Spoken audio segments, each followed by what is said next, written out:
funky.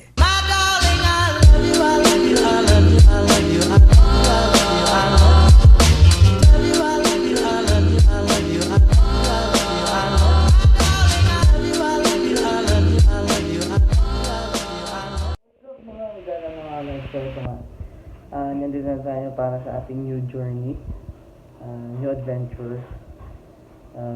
Magtatrabaho muna tayo kasi matagal tayo na bakasyon. So ayan,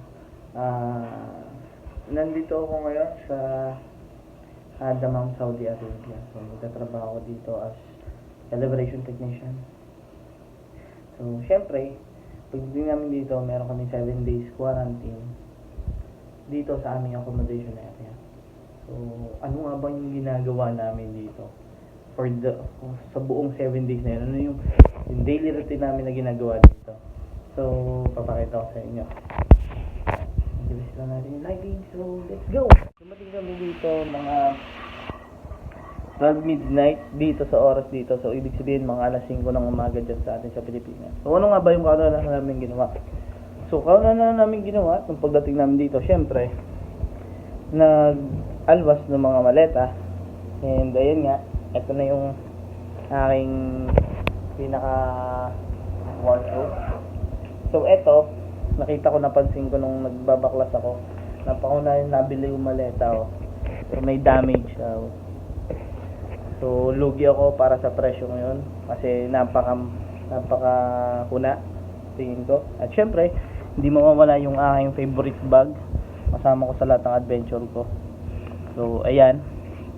So, ito lang naman ng clothes ko eh. Ilang polo? Tatlo? Tatlong polo lang para tagal ko dito, di ba? So, ito, mga damit. May pants. May laptop. May documents. May shorts. Briefs and socks. Nandyan. Jackets. So, vitamins. Nandyan din. Yung mga ilang basic na gamit sa bahay. And toothpaste, hindi maayos, mask, panlaba, pansabo, panligo. So ayan, nandiyan yung lahat. So syempre pagdating namin dito, sinalubong kami ni Sir Larry, yung aming supervisor dito. So naka-prepare na lahat. Meron ng fresh milk, kape, tissue, eating paraphernalias. So lahat kumpleto na, nandito na. So nandito kami sa isang room, kasama ko si Sir Anthony. Siya yung kasama ko na taga Bulacan. Sabay ko mag-fly. So ayan. So ano nga bang ginagawa namin? Unang dating namin dito, ang pinasubukan agad sa amin ni Sir Larry is yung kabsa. Yung kabsa is yung parang mang-inasal sa atin sa Pilipinas. So, inihaw na manok, tapos meron siyang kasamang kanin, pero kulay dilaw. Yung may, tapos ang gara ng rice niya, long grain. Talagang long, as in long. So, mga ganyan yun. Ganyan yung kahaba yung bigas. So, ayan. So, galing ko dito. Meron pa siyang isang pinapatry sa amin. Ito naman yung laban.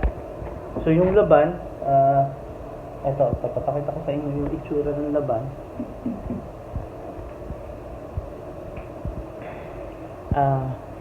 Yung laban is, ano ba to? Laban is a pure cow milk. Ito. So, hindi pa namin siya naiinom until now kasi hindi pa kami handa para sa lasa niya. At saka sa amoy niya. Ang amoy niya kasi, guys, is amoy panis. Hindi naman amoy panis. Maasim lang siya na amoy. Tapos, yung lasa niya maasim, parang yogurt. So, syempre, hindi nag-adjust pa lang kami. And, ayun nga. Hindi pa namin siya natatry. So, eto, pag umaga, so, syempre, kagaya sa Pilipinas, kape-kape. So, ayan. Ito si Sir Anthony, ang kasama ko. Sir, kaway ka. Yan. So, ito yung sandwich sausage. tinapay. Mga gala mga kalay. So yun pa lang yung mga pinagagawa namin ngayong quarantine days namin dito sa Saudi. So para sa mga karagdagan video or sa mga iba pa namin gagawin, abangan nyo yung mga susunod na videos namin. So ayan. So paano ba yan? Hanggang dito lang muna yung video ko kasi wala pa akong masyado may content. Para lang ma-share ko sa inyo kung ano ba yung experience ko pagdating dito sa Saudi. And ayan, so abangan niyo yung mga susunod na video.